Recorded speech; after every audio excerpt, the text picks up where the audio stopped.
Tuhan, kami menanti firman-Mu, berbicaralah kepada kami melalui pekerjaan Roh-Mu yang kudus. Kami berharap dan sangat mengharapkan Tuhan menghilangkan akan kedahagaan jiwa kami. Kami menanti dan merindukan Tuhan. Kami berdoa kiranya firman-Mu bukan saja memberikan pengertian, tapi firman-Mu membuat kami lebih mencintai Tuhan, lebih daripada sebelumnya. Dengar doa ini Bapa, dalam nama Tuhan Yesus kami berdoa. Amin. Silakan duduk. Ini adalah seri yang ketiga dari seri khotbah malam ketika Yesus diserahkan. Hari ini temanya adalah inilah saat kamu, inilah kuasa kegelapan itu. Saya mengajak kita untuk melihat beberapa bagian catatan ayat Alkitab. Yang pertama itu adalah dari Injil Matius pasal yang ke-26.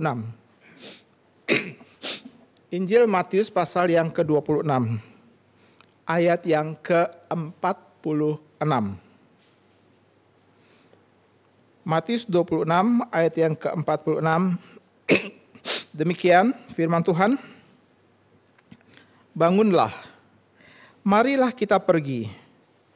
Dia yang menyerahkan aku sudah dekat. Setelah berdoa di Taman Getsemani, maka Yesus berdiri dan dia berkata, mari kita pergi. Dia yang menyerahkan aku sudah dekat. Bagian yang kedua, Injil Lukas, pasal yang ke-22, ayat yang ke-53. Saya akan membaca ayat yang ke-52 dan 53. Saya mengundang Bapak Ibu sekalian untuk membacanya bersama-sama. Maka Yesus berkata kepada imam-imam kepala dan kepala-kepala pengawal bait Allah, serta tua-tua yang datang untuk menangkap dia. Katanya, sangkamu aku ini penyamun? Maka kamu datang lengkap dengan pedang dan pentung. Bersama? Padahal tiap-tiap hari aku ada di tengah-tengah kamu di dalam bait Allah, dan kamu tidak menangkap aku. Tetapi inilah saat kamu, dan inilah kuasa kegelapan itu. Tema kita diambil dari ayat ini. Bagian yang ketiga, Injil Yohanes, pasal yang ke-13. Injil Yohanes, pasal yang ke-13, ayat yang ke-3. Injil Yohanes, pasal 13, ayat yang ke-3.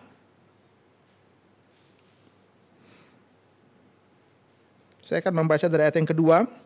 Mereka sedang makan bersama dan iblis telah membisikkan rencana dalam hati Yudas Iskariot, anak Simon, untuk mengkhianati dia. Yesus tahu bahwa Bapanya telah menyerahkan segala sesuatu kepadanya dan bahwa ia telah datang Allah dan kembali kepada Allah. Perhatikan kalimat yang Yohanes tulis. Yesus tahu bahwa Bapanya telah menyerahkan segala sesuatu kepadanya. Bapanya telah menyerahkan segala sesuatu kepadanya. Dan bahwa ia datang dari Allah dan kembali kepada Allah. Sampai sedemikian jauh pembacaan firman Tuhan ini. Setelah melewati pergumulan yang begitu berat di dalam Taman Getsemani, Alkitab berkata Yesus berdiri dan berkata, bangunlah, marilah kita pergi. Dia yang menyerahkan aku sudah dekat. Di Taman Getsemani ada 3 pokok doa yang Yesus sampaikan. Pokok doa pertama dia berkata, jikalau sekiranya mungkin, singkirkan cawan ini daripadaku. Tetapi bukan apa yang aku kehendaki, melainkan apa yang engkau kehendaki. Tidak ada indikasi sedikit pun Yesus meminum cawan itu. Di dalam pokok doa yang kedua, ada perubahan dari kata-kata Kristus. Ia berkata, jikalau aku harus meminumnya, maka aku akan meminumnya. Jadilah kehendakmu. Di dalam pokok doa yang ketiga, Alkitab berkata, ia mengucapkan doa yang itu juga. Sehingga saudara, di dalam Taman Getsemani ini adalah pergumulan untuk melaksanakan kehendak daripada Allah. Yesus tahu bahwa dia datang untuk mati. Dia tahu dia datang untuk melaksanakan kehendak Bapanya. Sehingga pada waktu dia berkata, singkirkan cawan ini daripadaku, maka dia menutupnya dengan kalimat, bukan kehendakku tapi kehendakmu. Seperti ada sebuah pergumulan yang begitu berat. Lukas mencatat inilah pergumulan daripada seorang anak manusia ketika melihat kehendak daripada Bapa. Kehendak daripada Bapa itu bukan sesuatu hal yang mudah untuk dilakukan. Kehendak daripada Allah selalu menakutkan. Kehendak daripada Allah itu sepertinya selalu akan menguras emosi dan pikiran dan seluruh totalitas hidup daripada seorang. Itu sebab pada waktu pergumulan Taman Getsemani maka Yesus bergumul dengan sangat-sangat berat sekali dengan berkata, kalau mungkin singkirkan cawan ini. Apakah ini cawan kematian? Tidak. Yesus sangat tahu dia datang untuk mati. Kalau begitu ini cawan apa? Kalau kemudian orang Kristen menjadi serupa dengan Kristus, maka di manakah signifikansi cawan Getsemani ini di dalam hidup mereka? Saudara-saudara, satu kali ibu daripada anak-anak Zebedius itu berkata kepada Yesus, kalau boleh Tuhan, pada hari engkau datang kembali, maka anakku yang satu di sebelah kiri dan anakku yang satu di sebelah kanan. Yesus berkata kepada ibu ini, engkau tidak tahu apa yang engkau minta. Dapatkah engkau meminum cawan sama seperti yang aku harus minum? Mereka berkata, kami dapat. Yesus berkata melanjutkan, kamu akan minum cawan yang aku minum. Berarti murid-murid juga akan meminum cawan. Cawan apa itu? Apakah cawan kematian karena penebusan dosa? Pasti bukan. Cawan ini apa? Ini adalah cawan penderitaan. Cawan penderitaan, dan Yesus mengalami penderitaan yang amat sangat karena sebentar lagi Bapa di sorga akan memalingkan wajahnya daripadanya. Bapa di sorga sepertinya meninggalkan dia. Bapa di sorga sepertinya tidak akan memperhatikan dia. Sehingga kalau gitu pokok doa kedua, Yesus sedang berbicara tentang apa? Doa yang kedua berkata, jikalau aku harus meminumnya, maka aku harus meminumnya. Tapi bukan kehendakku yang jadi. Tetap kalimat kehendakku yang jadi tetap dimasukkan di dalam pokok doa itu. Dan ini memberikan kita sebuah kesan yang sangat kuat. Bahwa Yesus sedang berdoa dengan berkata, beri aku keberanian meminum cawan ini. Buat aku berhasil melaksanakan kehendakmu. Ini adalah seruan di dalam pergumulan yang kedua. Kalau aku meminumnya, maka ini kehendakmu, buat aku berhasil meminumnya. Di dalam pokok doa yang ketiga, maka Yesus mengulangi pokok doa yang sama persis dengan itu. Itu sebab, saudara-saudara, jikalau kita mengetahui kehendak Allah sudah dinyatakan kepada kita, bukan saatnya kita memilih-milih mau melaksanakan atau tidak melaksanakan. Mau lari atau mau taat, itu bukan pergumulan iman kita. Pergumulan iman kita itu adalah, Tuhan, buat aku berhasil minum cawan penderitaan itu. Buat aku berhasil melaksanakan kehendak-Mu itu. Ini pergumulan yang menjadi tipikal pergumulan Kristus, menjadi bagian yang akan dialami oleh setiap umat Tuhan, orang percaya.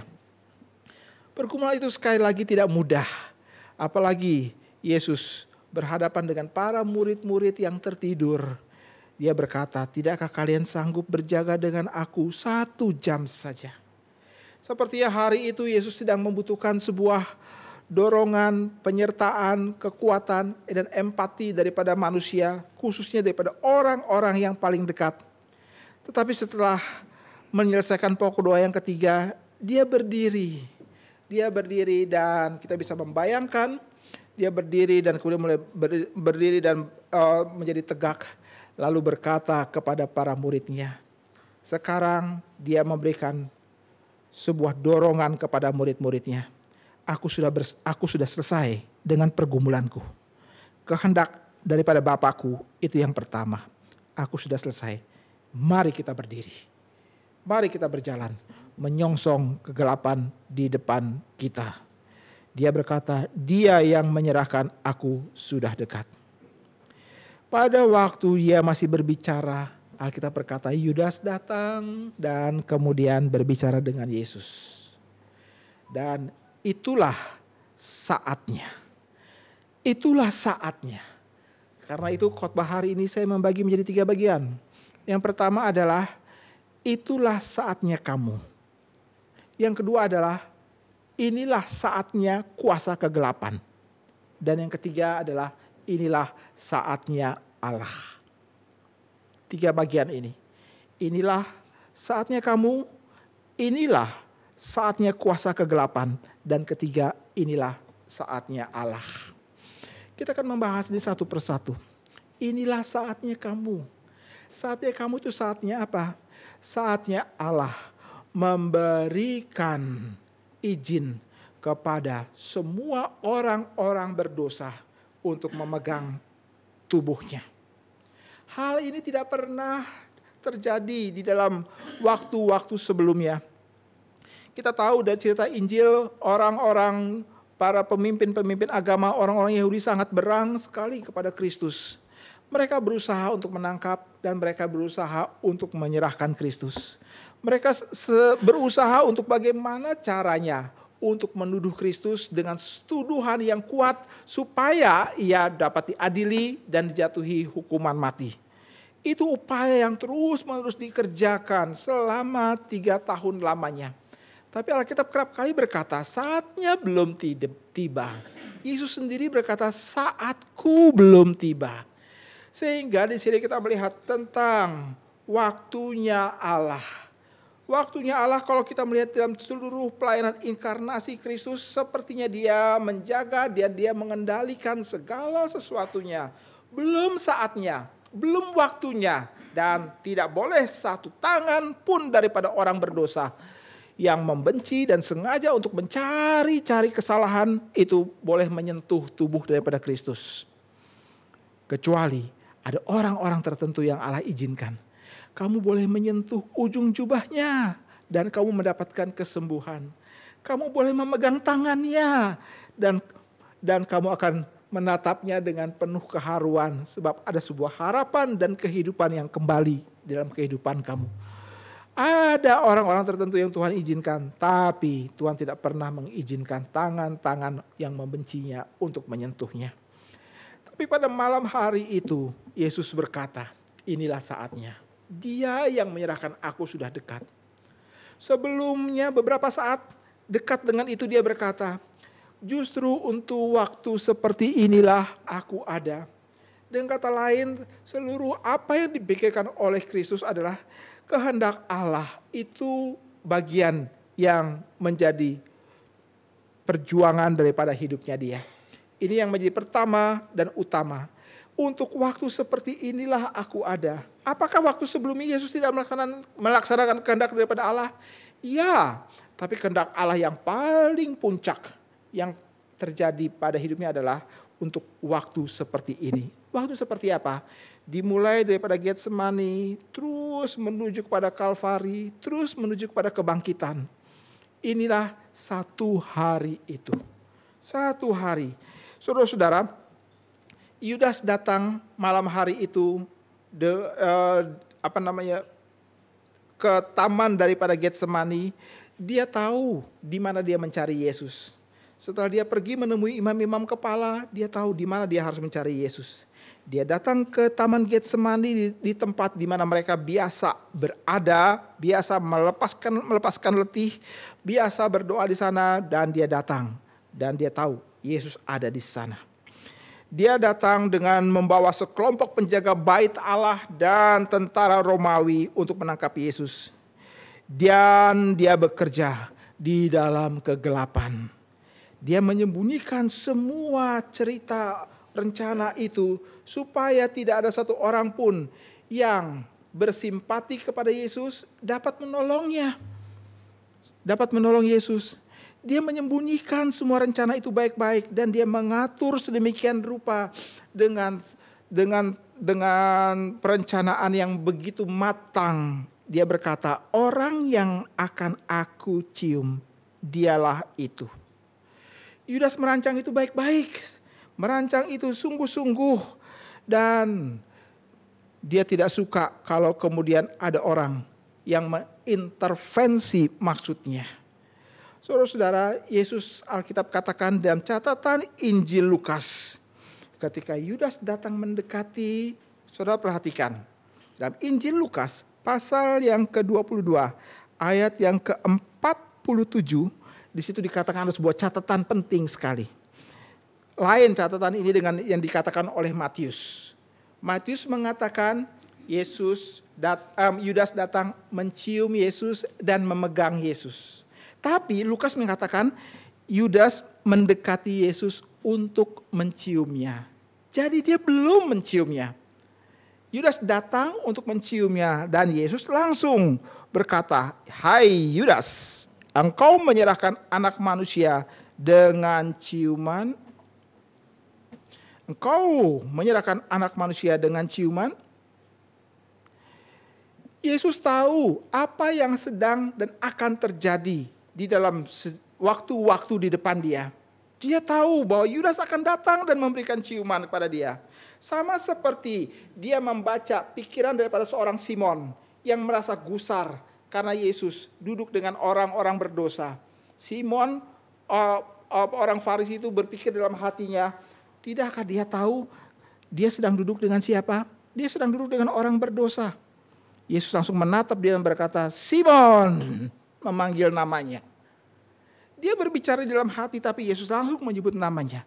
Sekarang dalam cerita ini Yudas datang untuk menciumnya dan sebelum itu terjadi Yesus berkata, "Yudas, engkau menyerahkan anak manusia dengan ciuman?" Saudara, ini adalah hal kegelapan yang Yesus alami. Bagaimana mungkin seseorang yang berjalan bersama dia 3 tahun lamanya menikmati kebaikan daripada Kristus, menikmati perlindungan daripada Kristus, menikmati keamanan daripada Kristus. Sekarang hari ini, saat ini, dia datang untuk mencium Kristus untuk menyerahkan dia. Yudas memikirkan semua rencana ini dengan sangat matang sekali. Ya, kenapa demikian? Karena mungkin sekali pada waktu Yudas datang, murid-murid yang lain mungkin akan langsung berdiri dan kemudian mengambil sikap untuk melindungi Kristus. Mungkin salah satunya adalah seorang murid maju ke depan. Tidak tahu, tidak dijelaskan. Mungkin Petrus kah? Sangat mungkin juga. Atau yang lain kah? Sangat mungkin juga. Mungkin mereka maju ke depan dan berkata, "Akulah Yesus." Sementara Yesus yang asli langsung diselundupkan ke belakang dan diselamatkan. Sangat mungkin itu terjadi. Itu sebab Yudas pikirkan itu matang-matang. Matius berkata setelah Yudas menciumnya, dia memegang Kristus supaya memastikan dia tidak salah. Dan orang-orang lain tidak salah. Saudara-saudara, semua itu dipikirkan dengan matang. Pada saat itu, saatnya Tuhan membiarkan kamu melakukan segala sesuatu apa yang mau kamu lakukan. Sama seperti sebelumnya di dalam ruang atas itu Yesus berkata, "Lakukanlah apa yang mau engkau lakukan." Yesus tahu saatnya sudah tiba. Saat itu seperti Tuhan membiarkan semua itu merajalela. Kejahatan itu merajalela dengan bebas sekali. Tuhan membiarkan sepertinya kejahatan itu memegang kendali dan menjadi kunci keberhasilan bagaimana menyerahkan anak manusia itu ke dalam pihak yang berwenang. Setelah Yesus berada di dalam tangan mereka, seakan-akan mereka mempunyai hak dan kuasa untuk menentukan nasib daripada Kristus. Mereka menangkap, menawannya, dan di depan mata mereka melihat orang yang kami sudah cari selama 3 tahun ini. Kami cari celah bagaimana untuk menjatuhkan dia. Hari ini seperti disodorkan di depan mata mereka begitu saja. Seakan-akan ini adalah kehendak daripada Allah. Allah akhirnya menyerahkan Yesus kepada mereka. Mereka lupa bahwa Yesus adalah anak Allah itu sendiri. Hari itu kejahatan sepertinya memegang kendali, memegang kuasa, memegang hak hidup atas dirinya, hidup itu sendiri. Saudara-saudara, bukankah pertanyaan-pertanyaan yang mirip pun juga kita bisa ajukan dalam kehidupan kita, bukan? Pada waktu kita berhadapan dengan kegelapan dalam kehidupan kita, itu bisa banyak modelnya kegelapan itu. Sesuatu yang kita anggap sebagai kegelapan, sesuatu yang kita anggap sebagai hal yang kita tidak suka, dan hal yang kita tidak bisa menikmatinya. Kita menganggap itu adalah petaka dalam kehidupan kita, bencana dalam masa hidup kita. Dan kita bertanya-tanya diam-diam di dalam benak kita, siapa yang memegang kendali? Siapa yang memegang kendali? Saudara-saudara, beberapa hari yang lalu saya melihat sebuah foto hitam putih di dalam media sosial saya, dan kemudian di foto itu dituliskan, inilah penginjil pertama di tanah Karo. Saya tertarik. Saya perhatikan orang ini penginjil pertama di tanah Karo. Saya lupa namanya. Saya sampai sekarang masih menyesal. Kenapa saya tidak save gambar itu? Yang kita tahu penginjil pertama di tanah Batak itu adalah Nommensen, bukan? Tapi ternyata tidak. Ada banyak orang-orang lain yang tidak dikenal, yang justru mereka ada di sana dan tidak terkenal. Mungkin sekali mereka menjadi martir juga. Mungkin sekali mereka mati karena pelayanan pekabaran Injil mereka. Itu seperti sebuah hari gelap. Aku melaksanakan kehendak Allah, tetapi kenapa aku ditangkap dan dibunuh? Aku sedang melaksanakan kehendak Allah dengan cinta yang meluap-luap, cinta yang besar sekali. Tetapi kenapa aku ditangkap dan kemudian dijatuhi hukuman mati? Itu hari gelap. Hari gelapku. Hari gelapku. Where is God? Di manakah dia? Siapakah yang memegang kendali saat itu? Di belakang semua drama yang ada pada malam hari itu, maka kuasa kegelapan nampaknya menjadi koreografer. Dia mengatur dan dia menata segala sesuatunya. Dia memakai Yudas, karena Alkitab bilang Yudas dirasuk oleh roh jahat dan dia pergi. Dia memakai orang-orang yang katanya beragama, yang katanya rohani, orang-orang pemilik daripada hukum Romawi. Dia memakai semuanya itu untuk membawa satu fokus, bagaimana menjatuhkan Yesus Kristus. Ia seperti berdiri di sana tersenyum sinis dan mulai mencicipi aroma kemenangan. Ini waktunya. Ini waktunya. Waktunya apa? Aku juga menunggu 3 tahun lamanya. Aku menunggu setelah aku gagal untuk mentaklukkan atau menjatuhkan Kristus pada hari pertama dia muncul dalam pelayanan. Pada hari pertama aku membawanya kepada gurun tersebut. Aku menawarkannya supaya dia mengubah roti, mengubah batu menjadi roti. Aku menawarkan 3 tawaran tersebut, ternyata semua dimentahkan dan dipatahkan.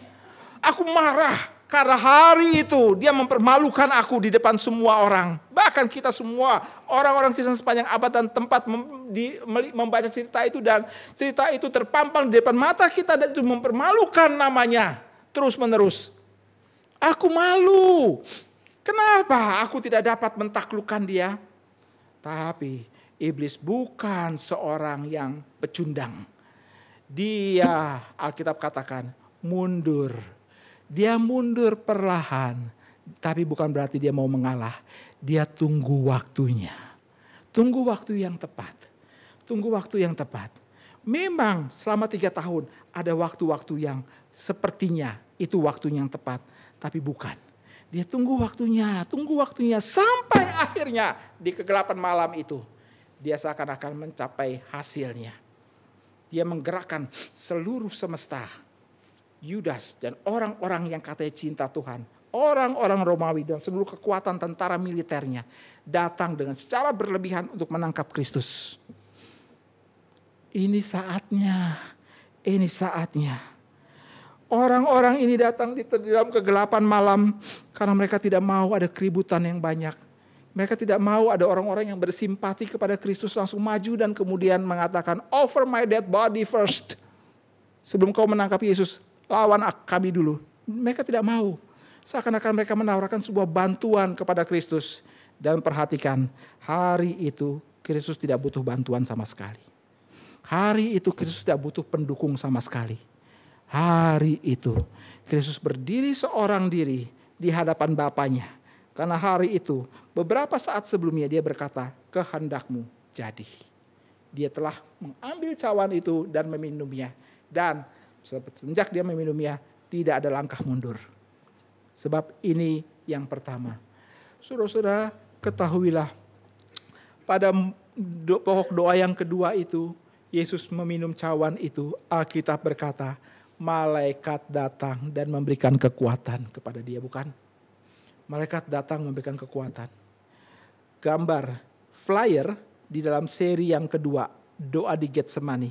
Saya memilih gambar Yesus sedang menatap mata daripada malaikat. Lalu kemudian malaikat sedang melihat mata daripada Yesus. Kalau misalnya flyernya masih ada, boleh ditayangkan supaya kita dapat gambaran visualisasi. Yesus melihat mata malaikat, malaikat melihat mata Yesus. Sambil satu tangannya menunjuk kepada cawan itu. Seakan-akan malaikat itu mau mengingatkan kepada Kristus. Kamu berdoa supaya kamu dapat berhasil minum cawan itu. Cawan itu adalah kehendak Allah. Lihat cawan itu. Kalau misalnya gambar ada, bisa tayangkan supaya kita bisa melihat gambar itu. Sangat indah. Di latar belakang ada murid-murid yang sedang tertidur. Malaikat datang. Kalau engkau merasa seperti doamu tidak dijawab oleh Tuhan, seperti doamu memberikan engkau frustasi, jangan lupa kamu gak pernah sendiri. Malaikat akan datang dan mengingatkan kamu kehendak Tuhan yang pertama, kehendak Tuhan yang utama. Dia harus membawa kamu dan mengingatkan kamu terus-menerus. Jangan pikir yang lain. Pikirkanlah dengan seksama kehendak Tuhan. Pikirkanlah dengan sangat detail kehendak Tuhan. Pikirkanlah dengan seluruh jiwa, akal budi, dan seluruh kekuatanmu kehendak Tuhan. Ini sangat kontras dengan apa yang Yudas lakukan. Yudas memikirkan dengan seksama semua rencana-rencana kejahatan yang bisa dia taruh kepada diri Kristus. Rencana itu berhasil untuk sementara waktu. Yudas memikirkan semua kemungkinan-kemungkinannya. Dia sangat pintar memikirkan segala situasi yang mungkin terjadi. Oh, dia adalah seorang ahli strategi yang piawai sekali. Itu Yudas.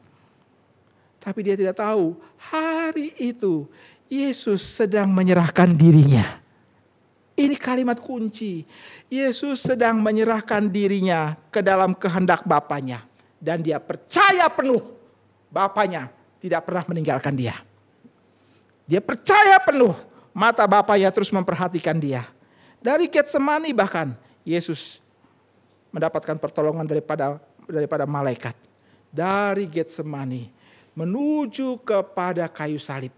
Maka Bapanya mengikuti dia terus dengan seksama apa yang terjadi pada anaknya yang sangat ia kasihi. Hari itu saatnya sudah tiba. Hari itu seakan-akan Yesus menundukkan kepalanya, memberikan tangannya, dan semua tangan-tangan kasar dan kuat itu kemudian menangkapnya, lalu kemudian membawanya ke dalam pengadilan demi pengadilan. Hari itu 18 jam ke depan, sungguh sebuah pengalaman hidup yang sangat berat sekali. Itulah momen yang paling gelap penuh dengan kemarahan, kebencian, kelicikan, kebutaan daripada sejarah dunia. Ditumpahkan semuanya pada hari di mana Yesus ditangkap. Mereka berpikir mereka punya kendali. Mereka berpikir mereka menentukan nasib Kristus. Mereka harus tahu bahwa Bapanya yang menyerahkannya. Inilah saatnya, saat itu tiba. Saudara-saudara, Allah tetap bertahta. Dia yang mengendalikan segala sesuatunya. Petrus satu kali tertentu dia berdiri di hadapan banyak orang dan dia berkhotbah tentang Bapa ada di belakang semuanya. God is always in control. Sehingga pertanyaan tadi itu menjadi sub daripada khotbah hari ini. Siapa yang memegang kendali? Ini ada pertanyaan eksistensial. Semua orang percaya dimanapun mereka berada. Dalam situasi-situasi hidup yang sangat sulit. Pertanyaan itu sangat-sangat dekat sekali dan membutuhkan jawaban. Who is in control? Jika itu menjadi pertanyaan daripada Bapak Ibu sekalian dan menjadi pergumulan, ingatlah bahwa pergumulan itu sudah diselesaikan oleh Kristus. Bahkan di dalam saat ia menyerahkan dirinya. Bapa di sorga tetap mengendalikan situasi. Saudara dengar, lihatlah apa yang dikatakan Petrus di dalam khotbahnya. Dicatat di dalam Kisah Rasul 3 ayat 22 sampai ke 23. Saya akan mengutip catatan ini. Petrus berdiri dan dengan lantang dia berkata, "Hai orang-orang Israel, dengarlah perkataan ini. Yang aku maksudkan ialah Yesus dari Nazaret, seorang yang telah ditentukan Allah." Perhatikan kalimat, ditentukan, telah ditentukan Allah. Dan yang dinyatakan kepadamu dengan kekuatan-kekuatan dan mujizat-mujizat. Dan tanda-tanda yang dilakukan oleh Allah dengan perantaraan dia di tengah-tengah kamu. Seperti yang kamu tahu. Perhatikan, dia yang diserahkan Allah menurut maksud dan rencananya. Telah kamu salibkan dan kamu bunuh oleh tangan-tangan bangsa-bangsa durhaka. Bapa yang menyerahkan, Bapa yang memberikan pada waktunya. Pada waktunya. Inilah saatnya. Hari itu iblis seakan-akan berkata juga, ini waktunya setelah dia melewati tahun-tahun yang panjang. 3 tahun itu dia menunggu waktunya dan pada saat itu dia menjadi pangeran kegelapan yang sangat menakutkan sekali. Saya memakai istilah pangeran kegelapan untuk mengkontraskannya dengan julukan yang Yesus miliki. Yesus adalah pangeran damai, Prince of Peace, nubuatan daripada Yesaya, pangeran damai. Hari itu dia datang dan dia seperti memutuskan relasi keintiman dan kepercayaan antara Yesus dengan para muridnya. Hari itu seperti bangunan keindahan, eksklusivitas relasi Kristus seperti dihancurkan, dipecahkan. Pada waktu Yudas pergi menjual Yesus, pada waktu Yudas mencium dia dengan sebuah ciuman, dan pada waktu murid-muridnya berhamburan pergi, melarikan diri untuk menyelamatkan nasibnya sendiri-sendiri. Hari itu dia menebarkan kebencian dan mempermainkan perasaan tidak aman. Dan dia memanipulasi ketakutan sedemikian rupa di dalam banyak diri para murid. Dan nampaknya ia berhasil. Ia berhasil. Nampaknya dia mengendalikan. Koreografer itu mengendalikan situasi. Dia mengendalikan semuanya. Tapi ada satu hal yang harus dia ingat adalah God is always in control. Saudara-saudara, saya mau katakan dari mimbar ini, Allah tidak suka dikalahkan. Dan sangat tidak suka ada orang berkata, aku telah mengalahkan Allah. Dia sangat berang. Dan dia berkata, kamu merasa kamu mengalahkan aku? Lihat apa yang akan aku kerjakan. Tetapi untuk sementara waktu dia memberikan kesempatan. Silahkan, tunjukkanlah sehebat-hebatnya, sebesar-besarnya, tunjukkanlah setuntas-tuntasnya perlawanan dan kebencian kamu kepada anak Allah. Bapa di surga menatap setan dengan seluruh kekuatan, kuasa kegelapannya, kemudian mengekspresikan seluruh kebenciannya tersebut. Dan dia membiarkan. Saudara-saudara, dimulai dengan ciuman seorang Yudas. Ciuman itu sendiri adalah ciuman yang sangat menakutkan sekali. Di dalam kebiasaan pada waktu itu istilah atau seseorang mencium itu bisa banyak modelnya. Relasi antara hamba dengan tuannya sebagai bukti daripada ketundukan, maka seorang budak akan mencium kaki tuannya. Lalu ada juga orang mencium ujung jubah daripada seseorang. Ini menunjukkan sebuah penghormatan. Aku menghormati engkau, maka aku mencium ujung jubahmu. Kalau mencium di wajah, di pipi, itu mau menunjukkan tentang keintiman, persahabatan yang sangat close dan penuh dengan kehangatan. Nah, Yudas memilih cara ini. Dia memanipulasi cara ini. Dia menunjukkan bahwa aku intim dengan Kristus, tapi hari itu aku menyerahkan dia dalam sebuah pengkhianatan. Ini dosa yang betul-betul keji sekali. Dia sudah mengangkat kaki, mengangkat tumitnya kepada Kristus. Hari itu dia menyerahkan Kristus dengan nuansa, aku akrab, penuh dengan kehangatan. Aku tahu siapa dia, tapi dia menyerahkan kepada kematian. Saudara-saudara, itu sebab Yesus berkata, engkau menyerahkan anak manusia dengan ciuman. Kata-kata itu menusuk dan menyentuh dan menusuk daripada jiwa seorang, daripada Yudas. Kata-kata itu adalah kata-kata yang sangat membekas di dalam dirinya. Konon katanya di dalam sebuah literatur kuno mencatat, setelah Yudas mencium Yesus, dia pulang membawa 30 keping perak bertemu dengan istrinya. Istrinya sedang masak katanya. Istrinya sedang memasak, lalu Yudas berkata, aku baru menjual Yesus. Menjual Yesus. Dan dia tangkap dan akan dihukum mati. Tapi istri yang sedang masak dan berkata, ia tetap hidup. Ia tetap hidup. Ia tetap hidup. Lepas daripada cerita ini benar apa enggak. Tapi kemudian Yudas pergi dan dia menyesal. Dia kecewa. Dia tidak pernah menduga kalau hasilnya seperti ini. Dia pergi dan menggantung dirinya. Saudara-saudara, kita kembali ke dalam saat inilah saatnya kamu. Bukan berarti sekali lagi saudara saat itu Allah melepaskan Yudas. Melepaskan Yesus. Tapi Allah membiarkan kuasa kegelapan menunjukkan ekspresi yang hebat. Saya sedang mencoba untuk memikirkan, inikah yang Paulus maksudkan pada waktu ia mencatat dalam kitab 1 Tesalonika pasal yang keempat. Pada waktu dia berbicara tentang LAI kasih judul saat kedatangan Tuhan. Di situ ada catatan tentang iblis dilepaskan untuk seketika waktu lamanya. Dan dia menunjukkan kekuatannya yang penuh. Apakah ini bisa ditafsirkan di dalam momen di mana Yesus diserahkan? Mungkin.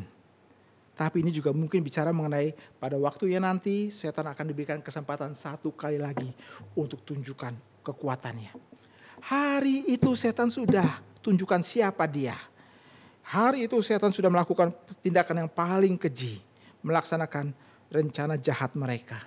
Tapi jangan lupa Allah mengendalikan segala sesuatu. Sudah tahu Allah mengendalikannya itu dari mana? Bahkan jauh sebelum Yesus ditangkap. Pada malam hari di mana Yesus bersama-sama dengan para muridnya di lantai atas itu. Kita melihat itu yang dicatat oleh Yohanes. Mari kita kembali lagi memperhatikan Yohanes pasal yang ke-13 tadi. Yohanes pasal yang ke-13 ayat yang ketiga tadi. Ayat yang ketiga tadi. Kita memperhatikan sekali lagi. Yesus tahu bahwa Bapanya telah menyerahkan segala sesuatu kepadanya. Dan bahwa ia datang dari Allah dan kembali kepada Allah. Bapanya telah menyerahkan segala sesuatu. Segala sesuatu itu apa? Segala sesuatu itu apa? Segala sesuatu ini adalah segala kuasa di sorga dan di bumi. Pada umumnya kita mengerti Bapa menyerahkan segala sesuatu, segala kuasa di sorga dan di bumi sebelum Yesus naik ke sorga, bukan? Sebelum pengutusan kepada para murid untuk pergi keluar, Yesus berkata, "Kepadaku telah diberikan segala kuasa di sorga dan di bumi. Karena itu pergilah, jadikanlah segala bangsa muridku. Dan ajarilah mereka segala sesuatu yang pernah kuajarkan kepadamu." Begitu yang kita ketahui. Hari sebelum Yesus naik ke sorga, segala kuasa. Tapi Alkitab berkata, sebelum Yesus masuk ke dalam pergumulan Getsemani, sebelum Yesus masuk ke dalam kegelapan daripada malam, dia masuk di dalam segala kuasa penuh ada dalam tangannya. Dia masuk dalam segala kuasa penuh yang menjadi miliknya untuk selama-lamanya. Jadi hari itu kelihatan Yesus seperti lemah, tertunduk, mengikuti akan banyak orang hilang dalam kegelapan malam. Sementara murid-murid memandang dari jauh dengan diliputi dengan kesedihan, memandang tubuh Kristus dari belakang dan seperti tertelan oleh banyaknya orang-orang banyak, dan kemudian mereka melepaskan Kristus sedemikian rupa. Hanya dicatat beberapa orang saja yang mencoba untuk lari dekat-dekat mengikuti dari jauh, termasuk Petrus. Tapi hari itu mereka memandang Yesus masuk ke dalam kegelapan seperti ditelan oleh maut.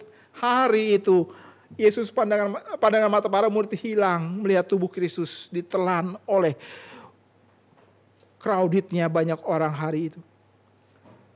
Hari itu mereka mengikuti dari jauh dan melihat Yesus ada dalam pengadilan. Hanas pindah ke Kayafas, pindah ke Herodes, balik lagi ke Kayafas, langsung kemudian pindah ke Herodes, sampai terakhir Herodes berkata, "Aku cuci tangan. Aku tidak bersalah atas darah orang ini." Hari itu mereka menyerahkan Yesus untuk disalibkan. Di depan pengadilan, Yesus berkata kepada Herodes, "Kamu tidak punya kuasa apapun atasku jikalau tidak dikaruniakan dari atas." Dia memang masuk ke dalam pengadilan demi pengadilan, tapi hari itu dia berdiri sebagai hakim. Hakim kepada Hanas, kepada Kayafas, kepada Herodes. Dia mengontrol. God is always in control. Siapa yang pegang kendali? Allah. Kristus tetap mengendalikan segala situasi. Di dalam situasi seperti itu, dia mengingat, dia pernah berkata, "Petrus, aku berdoa bagimu, supaya kamu jangan jatuh. Ingatlah, kalau kamu jatuh, aku akan menguatkan kamu. Kuatkanlah yang lain lagi." Pandangan mata Kristus melihat Petrus yang baru saja menyangkali diri. Itu adalah sebuah pandangan mata yang mengingatkan akan perkataan Kristus. Pandangan mata itu bukan pandangan mata yang menjatuhkan, merontokkan dan kemudian membuang Petrus. Memang bagi Petrus itu sebuah tusukan yang begitu tajam ke dalam hatinya. Alkitab berkata dia pergi keluar berlari, menyesal, memukul dirinya, menyesal. Tapi pandangan mata itu adalah pandangan mata yang mengingatkan Petrus. Yesus berdoa baginya. Saudara-saudara, inilah saatmu kuasa kegelapan. Inilah saat kamu Yudas. Inilah saat kamu, hai imam-imam kepala, penjaga bait Allah dan orang-orang tentara-tentara. Inilah saat kamu. Pada hari itu seakan-akan Allah tidak mengintervensi sedikit pun Kristus. Tapi ingatlah baik-baik, dia tidak pernah terdistorsi sedikit pun oleh segala bentuk kekejian dan ketajaman daripada kebencian daripada mereka. Yesus tidak terganggu sedikit pun. Dia masuk dalam sebuah ketenangan. Bahkan ketenangan itu pun dia katakan, "Tunjukkan di mana aku berbuat salah. Kalau aku tidak berbuat salah, kenapa engkau memukul aku?" Sebuah ketenangan dia tunjukkan. Dan itu membawa kita untuk berkata, aku harus menggantungkan hidupku padanya. Bagaimana aku menggantungkan hidup kepada orang yang gelisah? Bagaimana aku menggantung hidup pada orang yang mudah gugup? Bagaimana aku menggantung hidup kepada orang yang tidak tahu apa yang harus dia buat.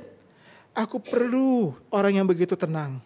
Aku perlu, walaupun terpaan daripada kebencian menerpa dia dengan begitu kuat sekali. Tapi dia berdiri dengan begitu tenang, menatap akan Via Dolorosa dan menuju kepada salib. Ia tidak membutuhkan siapapun. Ia tidak membutuhkan pertolongan. Ia tidak membutuhkan simpati apapun daripada manusia. Di dalam perjalanan itu ada perempuan daripada Yerusalem. Mereka pedih hati dan melihat Yesus terjatuh. Mereka datang dan kemudian mengambil kain untuk mengusap peluh dan darah di wajah Yesus. Yesus berkata, "Hai perempuan-perempuan Yerusalem, jangan tangisi aku, tangisilah dirimu." Yesus tidak mau terganggu sedikit pun untuk melaksanakan kehendak Tuhan. Dan dia berkata, "Jangan tangisi aku. Aku menolak semua simpati itu." Bahkan sampai dari kayu salib pun dia menolak ada anggur asam yang biasa diberikan kepada para pesakitan itu untuk mengurangi sedikit rasa sakit yang mereka alami karena penyaliban. Dia mencicip sedikit dan dia menolaknya. Yesus hari itu dia betul-betul berdiri sendiri untuk melaksanakan kehendak Bapaknya. Untuk kehendak Bapa jangan tanya. Untuk kehendak Bapa jangan ganggu. Untuk kehendak Bapa aku akan fokus perhatian. Itu sebab dia tidak menyayangkan untuk berkata menyemprot Petrus dan berkata, "Setan kamu Petrus. Engkau bukan memikirkan apa yang dipikirkan oleh Allah, tapi engkau memikirkan apa yang dipikirkan oleh manusia." Saudara-saudara, saat itu dia tidak terdistorsi apapun. Bahkan para murid berusaha untuk menjaga dia, diwakili oleh Petrus yang kemudian mengambil belati dan menghunusnya, dan salah satu telinga daripada hamba imam besar itu lepas. Sudah tahu God is in control di mana? Dia berkata, "Cukup, jangan lanjutkan. Sudah, tidak usah intervensi. Ini urusan aku dengan Bapakku." Ini motif seseorang untuk melakukan kehendak daripada Bapaknya. Dia menahan Petrus. Petrus bisa saja menjadi seorang yang kelihatan sangat heroik sekali. Saya menduga dia berpikir, kalau saya memulainya, murid-murid lain pasti juga akan mengikutinya. Kalau saya memulainya, maka Yesus mungkin akan menunjukkan kuasanya dengan merontokkan semua orang-orang ini. Sangat mudah sekali. Bukankah Yesus pernah berkata kepada mereka bahwa, "Tidak tahukah kamu bahwa aku mempunyai kuasa untuk menurunkan pasukan daripada malaikat ke bawah?" Bahkan malaikat pun tidak diizinkan oleh Kristus untuk membantu dia. Untuk urusan dia dengan Bapaknya, jangan ada yang ganggu. Ini menjadi motif setiap orang Kristen. Urusanmu dengan Allah gak boleh ada yang ganggu. Tidak suamimu, tidak istrimu, tidak pekerjaanmu, tidak akan seluruh hobi-hobimu, tidak untuk tubuhmu yang keletihan, yang mengatakan hari Minggu aku ingin beristirahat. Untuk urusanmu dengan Bapamu, Bapa di sorga, dengan Allahmu, harus menjadi yang pertama. Tidak boleh ada sedikit satu orang pun yang mengganggunya. Yesus menahan murid-muridnya. Jangan. Sudah selesai. Dan bahkan dia mengambil telinga yang putus itu, menaruhnya kembali di tempatnya, dan lihatlah, sembuh. Telinga itu menempel lagi dengan sempurna di tempatnya. Sudah tahu? Ini tamparan yang begitu hebat sekali. Bukan berarti Yesus mau membalas dendam, tapi kita melihat sebuah dimensi kebaikan Allah yang susah untuk dimengerti. Tapi juga sebuah tanda awas, jangan selalu percaya kepada semua mujizat. Mujizat di dalam hari Yesus diserahkan itu adalah mujizat yang diberikan tanpa diminta. Mujizat yang diberikan tanpa orang itu harus beriman kepada Kristus. Mujizat yang diberikan tanpa mengharapkan ada ucapan syukur. Yesus memberikannya tanpa memberikan dampak apapun dalam hidup orang ini. Berapa banyak kita melihat mujizat yang dilakukan oleh katanya orang yang katanya hamba Tuhan, tapi tidak membawa orang kepada ketundukan kepada ketuhanan Kristus. Itu bukan mujizat daripada Allah. Itu mujizat dari kegelapan.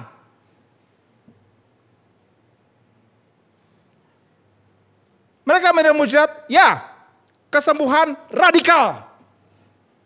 Telinga copot kembali lagi, tapi tidak tunduk kepada ketuhanan Kristus. Itu pekerjaan kuasa gelap. Itu adalah ekspresi kegelapan. Tapi sekarang Kristus menunjukkan kebaikan daripada Kristus. Kristus begitu baik, bahkan baik untuk semua orang. Saudara-saudara, Petrus yang tampil dengan gagah langsung diam. Petrus yang tampil seakan-akan menjadi seorang yang mau berkorban kepada Kristus langsung mengundurkan diri. Dia bisa saja menawarkan diri sebagai seorang martir. Yesus bilang tidak. Bukankah ini model yang dipakai? Bikin satu orang mati, maka semua akan riot. Ciptakan satu orang martir, maka akan terjadi kegerakan besar. Itu sudah ada pada zaman Yesus. Petrus menawarkan diri sebagai seorang martir. Yesus bilang stop, itu bukan caraku.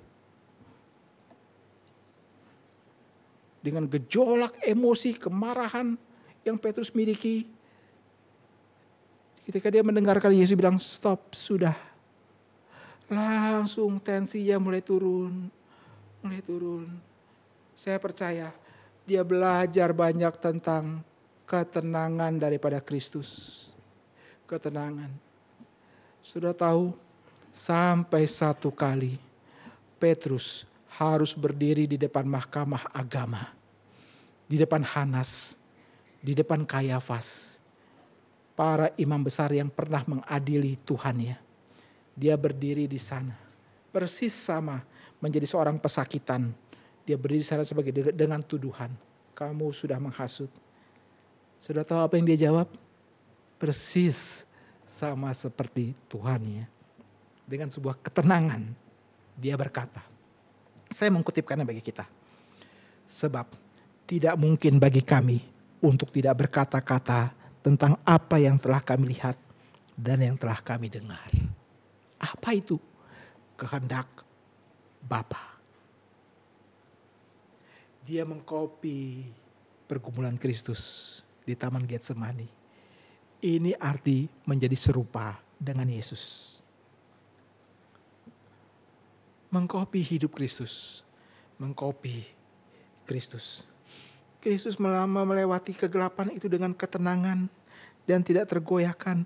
Dia berdiri sebagai seorang yang bermartabat dengan jiwa yang memancarkan kekuatan pribadi. Dan bagaimana kita tahu? Semua orang mendengarkan dia. Pada waktu dia berkata stop Petrus, Petrus diam. Dan mungkin dia menyarungkan kembali pedangnya. Semua orang yang lain pun diam. Semua orang mendengarkan dia. Semua orang mendengarkan dia. Bahkan para prajurit pun dikejutkan. Dan mereka jatuh ke tanah bukan? Yohanes 18 ayat yang ke-6 mengatakan itu. Semua orang menahan diri. Semua orang melihat kuasa itu. Semua orang ditahan. Sebab hari itu Allah Bapa sedang berkata, jangan rubah skenario. Jangan rubah skenario. Aku yang mengendalikan segala sesuatu. God is always in control. Saudara-saudara, menolak penangkapan adalah menolak kehendak Allah. Mengubah skenario ilahi. Bapa tidak berkenan. Seakan-akan itu menunjukkan sifat manusiawi. Relasi keakraban, kedekatan. Segala sesuatu yang bersifat cinta. Seakan-akan semua itu ada satu hal yang wajar sekali. Tapi Bapa tidak berkenan. Dan dia berkata, stop, hentikan. Ekspresi cintamu kepada sesama, kepada pasanganmu, kepada keluargamu, tidak boleh di atas kehendak daripada Allah. Walaupun terdengar itu engkau seperti seorang family man, seperti seorang family wife. Tapi kalau itu berada di atas kehendak daripada Allah, Ketahuilah, Bapa di sorga melihatmu dan dia akan menggeleng-geleng kepala. Aku tidak berkenan. Kenapa demikian? Engkau lebih banyak memikirkan kehendakmu daripada kehendak Allah. Engkau lebih banyak bergumur dan mengatur semua strategimu untuk bagaimana caranya menjalankan kehendakku lebih daripada kehendak Allah. Dia berdiri di sorga, memandang dan dia menggeleng-geleng. Itu cukup. Itu harus cukup membuat hati kita menjadi gentar dan menjadi begitu takut sekali. Saudara-saudara, inilah saatmu. Yesus memberikan itu. Silakan, tunjukkan. Tunjukkan dengan begitu hebat apa yang mau kau lakukan. Tunjukkanlah. Yang kedua, inilah kekuatan kegelapan itu. Kekuatan kegelapan. Saat di mana Kristus hilang di dalam keributan daripada masa, daripada tumpukan daripada masa yang datang itu. Seorang pentafsir berkata bahwa hari itu tentara Romawi yang dikerahkan itu melebihi daripada ukuran seharusnya dan sewajarnya. Tidak dijelaskan berapa banyak tentara tersebut, tapi terlalu berlebihan. Dan kita bisa membayangkan bagaimana ceritanya. Tentara-tentara itu datang dan kemudian menjaga Yesus. Mungkin mereka berkata, orang-orang Farisi dan orang-orang ahli-ahli agama ini, pemimpin-pemimpin agama ini merasa bahwa ini adalah Yesus adalah tokoh sentral yang memberikan pengaruh besar. Tapi lucunya mereka menangkap dia pada tengah malam. Pada waktu semua orang tertidur supaya tidak terganggu. Mereka melakukannya dan mereka mengerahkan semua banyak orang untuk menangkap satu orang ini. Untuk menangkap satu orang ini. Bukankah itu terlalu boros? Ya, pasti. Pasti terlalu boros. Berapa banyak orang yang untuk perbuatan kejahatan dia bisa boros luar biasa. Dia tidak menyayangkan uangnya, dia bisa membelanjakan uangnya dan dia menghambur-hambur karena begitu boros sekali. Tapi buat pekerjaan Tuhan pelitnya minta ampun. Selalu berhitungnya pelitnya luar biasa sekali. Tapi untuk hal-hal yang berkaitan dengan aku mau main judi, aku mau main poker, aku mau itu, dia bisa taruh 10 juta, 20 juta, 30 juta tanpa keberatan sama sekali. Begitu boros sekali. Dia bisa membelanjakan semua kesenangan hasrat daripada diri yang berdosa. Dan dengan uang yang begitu banyak sekali. Boros. Bahkan bukan hanya uang. Berapa banyak orang yang juga memboros-boroskan hidupnya. Memboros-boroskannya. Dan tidak berpikir ini sesuatu hal yang sayang. Dia menikmatinya. Tapi untuk pekerjaan Tuhan selalu saja ada alasan untuk mencari celah dan celah untuk menghindari. Berhenti. Bapa di sorga memperhatikan dan dia menggeleng-geleng kepala melihat sikapmu. Ini kekuatan kegelapan. Kita merasa mungkin ini biasalah, aku tidak menyusahkan orang lain, aku tidak merugikan orang lain, ini diriku sendiri. Tidak, Bapa di sorga menuntut pertanggungjawaban. Saudara, murid-murid melihat dari jauh Yesus hilang. Dan di dalam kegelapan malam bersama dengan banyak orang itu. Mereka begitu takut. Dan saudara harus tahu, Paulus beberapa waktu kemudian mengulangi cerita ini dengan caranya dia sendiri. Dia berkata kepada orang Efesus, kamu dahulu hidup di dalam dosa. Kamu menikmatinya karena kamu berada di bawah penguasa-penguasa kerajaan kegelapan. Kamu mati di sana. Kamu hidup dalam kematianmu. Efesus pasal yang kedua ayat yang pertama. Ini cara Paulus menggambarkannya. Kalau cara para penginjil menggambarkannya, murid-murid berdiri, tidak berdaya, hati susah, gelisah, ketakutan, cemas, semua campur aduk menatap punggung Yesus yang hilang di dalam kegelapan malam. Itu aku. Aku menatap punggung Yesus. Sebenarnya itu punggungku. Itu aku. Saudara-saudara, orang berdosa tidak dapat menerima keindahan dalam diri Kristus. Meskipun mereka pernah melihatnya. Meskipun mereka telah mengalaminya. Yesus berkata kepada mereka, kamu menangkap aku dengan sekian banyak orang. Kamu tidak tahu bahwa setiap kali kamu melihat aku di bait Allah, bukan aku mengajar. Sekarang kamu datang dengan sekian banyak orang. Kamu sudah melihat segala keindahanku. Kamu sudah merasakan, menikmati, dan kamu sudah bertemu dengannya. Kamu sudah melihat keindahan karakter ideal yang pernah ada di dalam dunia ini. Mereka telah pernah menyaksikan bagaimana tangan Kristus memegang tangan orang berdosa, sampah masyarakat yang dikutuk itu, menyentuhnya orang yang sakit kusta itu. Kamu pernah melihat bagaimana tatapan matanya tertuju kepada seorang perempuan yang ketakutan dengan sangat ketika Yesus berkata, siapa yang menjamah jubahku? Seakan-akan itu adalah hari terakhirnya. Dan dia tidak percaya bahwa Yesus berkata, imanmu menyembuhkan engkau. Dia atau mereka pernah melihat tentang keinginan seseorang yang sudah 38 tahun terbaring sebagai orang yang lumpuh di tepi kolam itu. Dan mengharapkan siapa yang bantu aku turun ke dalam kolam. Mereka melihat hari itu Yesus datang dan berkata, bangunlah, angkatlah tilammu dan berjalanlah. Mereka pun pernah mendengar cerita tentang Yesus mengulurkan tangan dan membangkitkan seorang anak gadis itu. Dia menghapus air mata, kedukaan dan kesedihan di dalam keluarga itu. Dan masih banyak lagi cerita yang bisa kita susun. Mereka tidak bisa melihat keindahan karakter daripada Kristus. Kenapa? Inilah kekuatan kegelapan. Kekuatan kegelapan itu yang membutakan mata. Semua langkah itu harus terhenti di tangan orang yang katanya bijaksana dan beragama. Mereka merasa Yesus adalah masalah terbesar dalam hidup mereka. Inilah saat kegelapan itu. Saudara, saya mau mengatakan, kuasa gelap kalau sudah bekerja sangat tuntas. Dia bekerja dengan kekuatan penuh.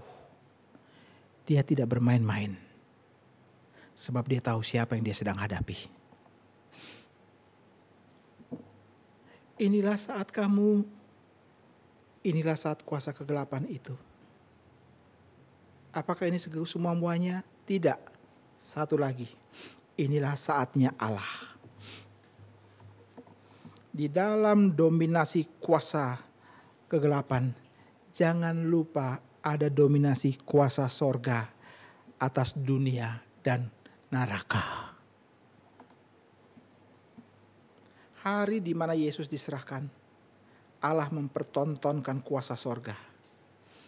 Bukan kamu yang menyerahkan, aku. Bukan kamu yang membawa Kristus kepada kematian, aku. Kata Bapa di sorga. Yesaya berkata, Yahweh senang meremukkan dia. Sesuatu yang susah untuk dipahami. Tapi itulah yang terbaik. Yang Bapa pernah pikirkan. Dominasi kuasa sorga. Jadi pada hari itu, saat itu, di situ terjadi 3 kuasa besar yang menunjukkan dominasinya. Kuasa sorga, kuasa dunia, dan kuasa daripada neraka. Kuasa sorga diwakili oleh Kristus. Kuasa dunia diwakili oleh semua orang-orang yang ada di sana. Kuasa daripada neraka didominasi oleh kuasa kegelapan. Dan yang mereka harus lihat adalah kuasa sorga mendominasi kuasa dunia dan kuasa kegelapan. Saudara-saudara, baru hari itu di dalam kegelapan malam, kekuatan kegelapan memang mencengkeram Kristus. Yesus berada dalam kegelapan. Tapi itu adalah hal yang Tuhan bilang, lakukan. Silakan. Supaya apa? Supaya kamu menunjukkan sepenuh-penuhnya apa yang kamu miliki dalam semua kekuasaannya. Supaya pada waktunya Allah akan berdiri dan mentertawakan mereka. Tidakkah sudah tahu? Pemazmur sudah melihat ini jauh hari sebelumnya. Mazmur 37 ayat yang ke-13. Mazmur 37 ayat 13. Saya harus mengajak saudara untuk membacanya. Mazmur 37. Mazmur 37 ayat yang ke-13.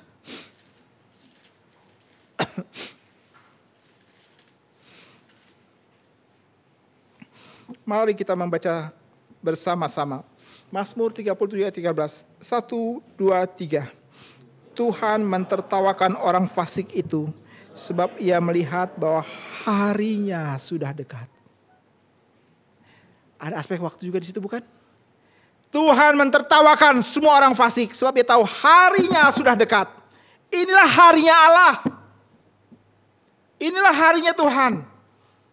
Inilah hari di mana kita bersuka dan bergembira. Bukan saja karena Kristus memakai tubuh daripada manusia menuju kepada Golgota.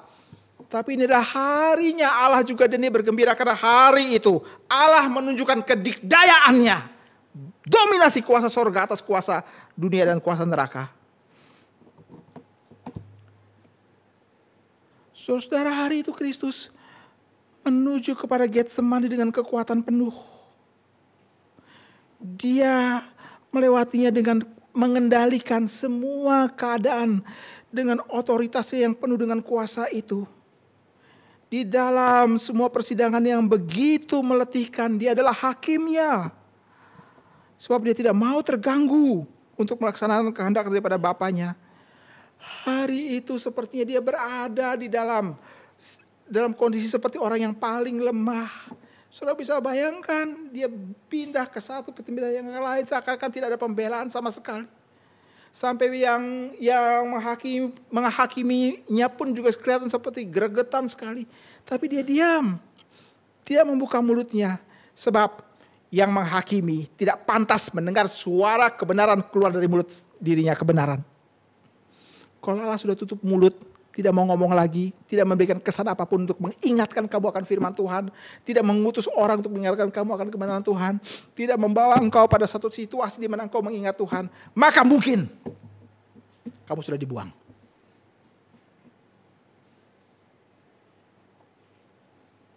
Saudara-saudara, hari itu Yesus seperti keadaan lemah sekali.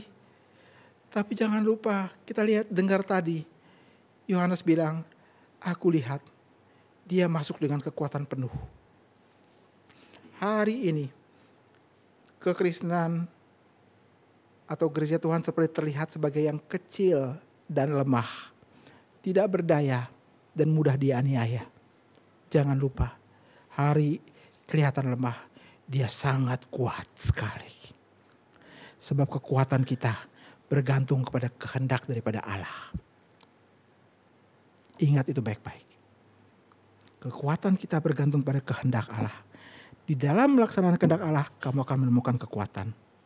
Kalau engkau menemukan keletihan dan ketidaknyamanan, kelemahan, maka hal pertama yang kau pikirkan adalah, inikah kehendak Allah yang sedang aku jalankan atau tidak? Kalau itu kehendak Allah, maka mata Bapa akan melihat engkau. Dia akan mengutus malaikat, bantu, berikan kekuatan. Ingatkan selalu fokus kepada kehendak Bapa. Saudara-saudara, tidak ada satupun kuasa yang dapat menyentuh Kristus kalau tidak diizinkan oleh Bapa di sorga. Gereja kelihatan lemah, tapi hari itu dia begitu kuat sekali. Tapi jangan lupa juga, gereja ditakdirkan punya banyak musuh. Dia ditakdirkan punya banyak musuh. Kenapa begitu Pak Tommy? Karena gereja memiliki kebenaran. Gereja hidup dalam kebenaran. Konsekuensinya gereja banyak musuhnya. Di balik semua itu kita lihat inilah saatnya Allah. Allah memberikan saatnya kepada kamu. Allah memberikan saatnya kepada kuasa kegelapan. Tapi jangan lupa inilah saatnya Allah.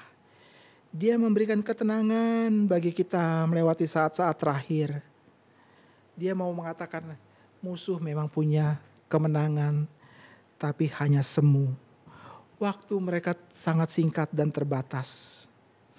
Allah di sorga melihat mereka dan kemudian akan mentaklukkan dan menjatuhkan dia. Lihatlah, kuasa kegelapan pun menjadi tangan, menjadi alat Allah menjalankan kehendaknya. Di Taman Getsemani dengan kekuatan penuh yang Kristus miliki, ia sebenarnya menunggu saatnya kemenangan. Sampai peperangannya selesai.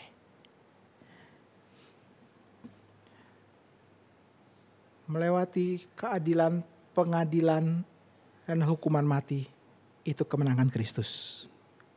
Kemenangan bagaimana? Bapaknya mau dia melewati semua itu. Ketika dia membawa salibnya, diolok-olok, dihina-hina, dicaci maki, itu kemenangan Kristus. Mazmur 103 menjelaskan semua itu panjang lebar tentang dia harus mengalami semua itu. Sampai dia naik ke atas kayu salib, seakan-akan dia dilihat sebagai penjahat yang patut menerima kutuk itu. Tapi itu kemenangan Kristus. Kenapa? Karena dia adalah menggenapi apa yang Bapa kehendaki.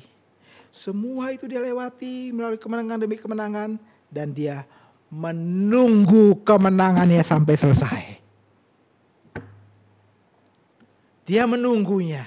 Sampai kapan? Kebangkitan?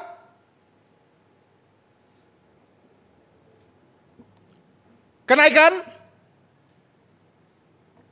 Kedatangan kembali.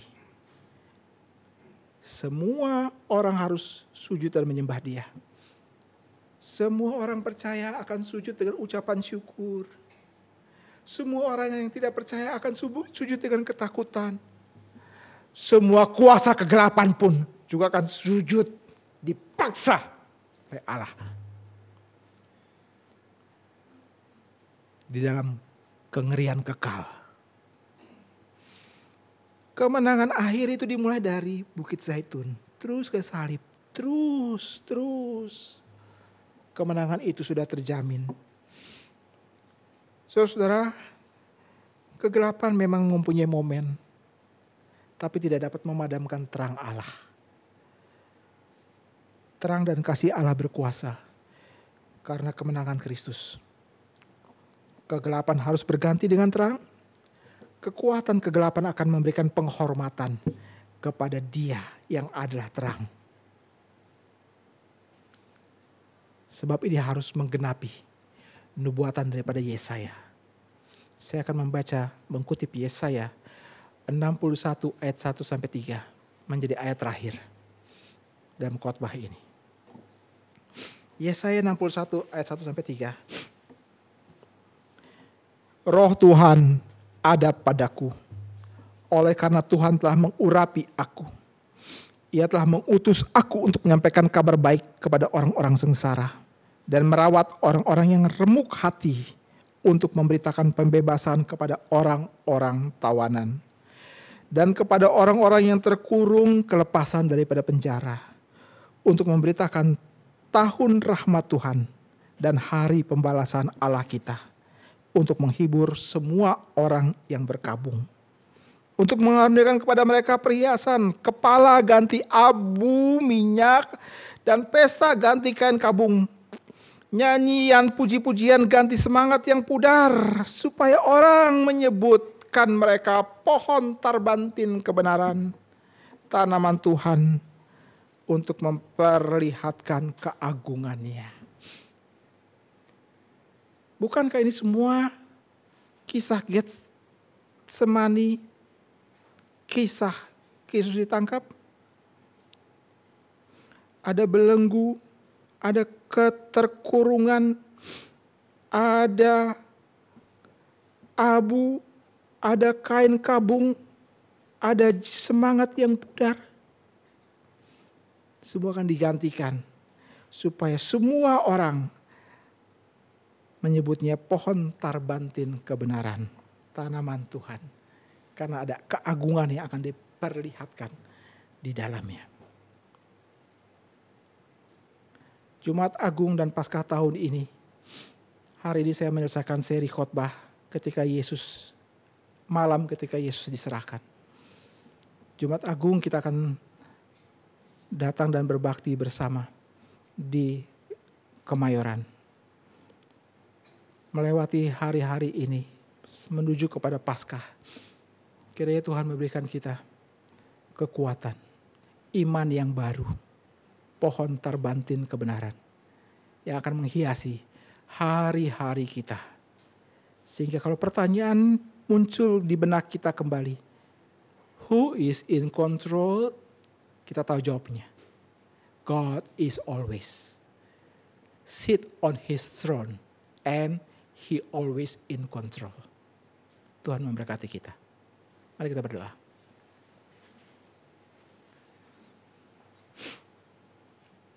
Ibu Vikaris Mercy akan menutup firman Tuhan ini dalam doa.